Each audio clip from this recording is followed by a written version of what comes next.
The epic battles that shook the music world. The legendary feud between Taylor Swift and Kanye West started at the 2009 VMAs, shocking the music world. The Beatles and Oasis had a highly publicized feud in the 1,990 seconds, with Oasis's Liam Gallagher calling the Beatles soulless. The rivalry between Elvis Presley and Johnny Cash was fueled by their competing styles and chart dominance in the 1,950 seconds.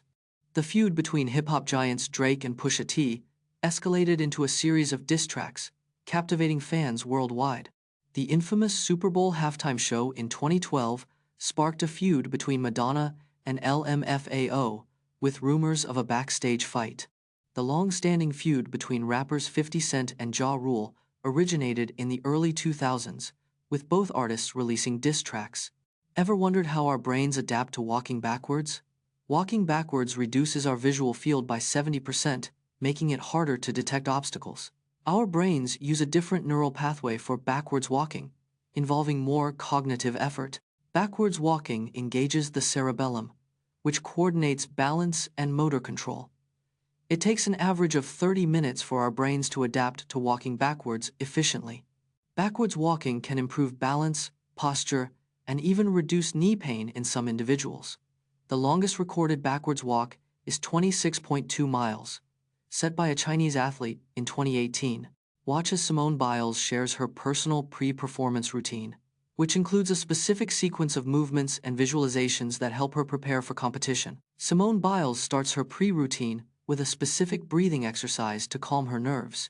She then visualizes herself performing a flawless routine, focusing on every detail.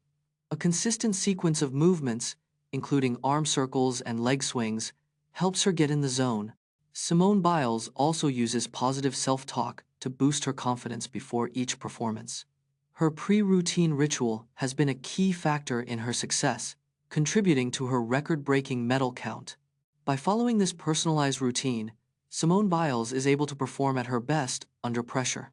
Discover how Napoleon Bonaparte's disastrous invasion of Russia in 1812 led to the downfall of his empire, with over 300,000 casualties and a retreat in the harsh Russian winter. Napoleon's invasion of Russia in 1812 was the largest military operation in history at the time. The French army, initially 680,000 strong, was vastly outnumbered by Russia's scorched earth tactics.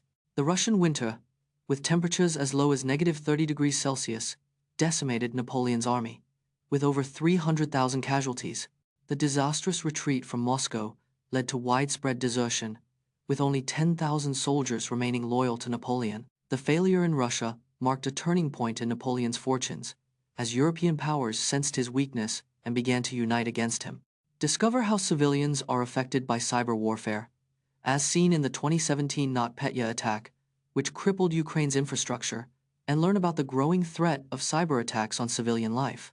In 2017, the NotPetya cyber attack caused $10 billion in damages, making it the costliest cyber attack in history. The attack crippled Ukraine's infrastructure, including hospitals, banks, and government agencies, affecting millions of civilians.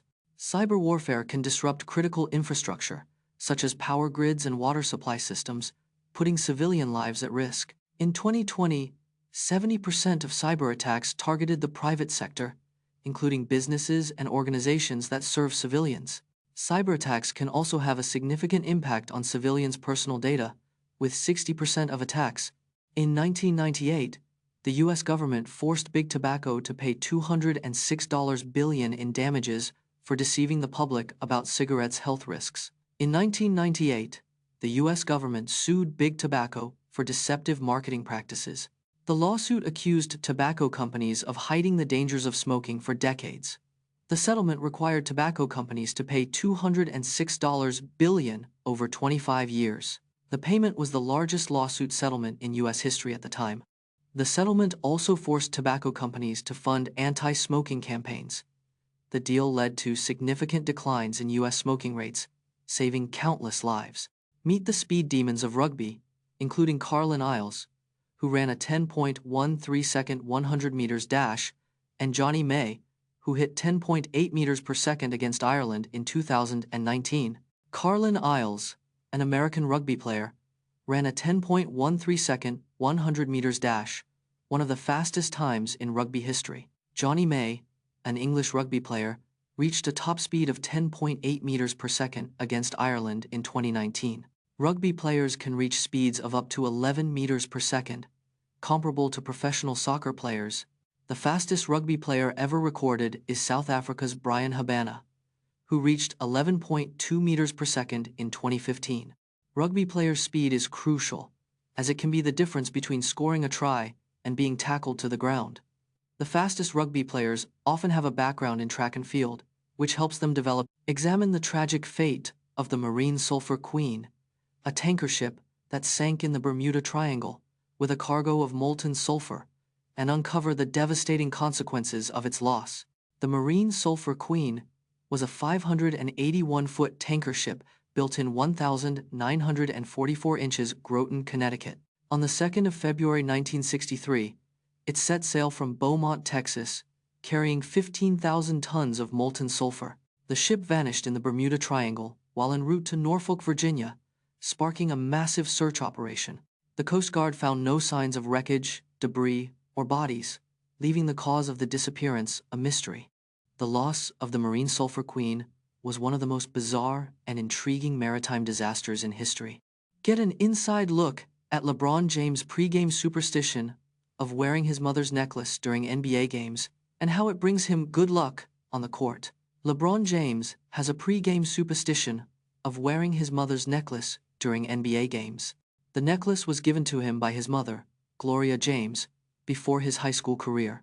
LeBron has worn the necklace in nearly every game since his professional debut in 2003. He believes the necklace brings him good luck and serves as a reminder of his mother's support.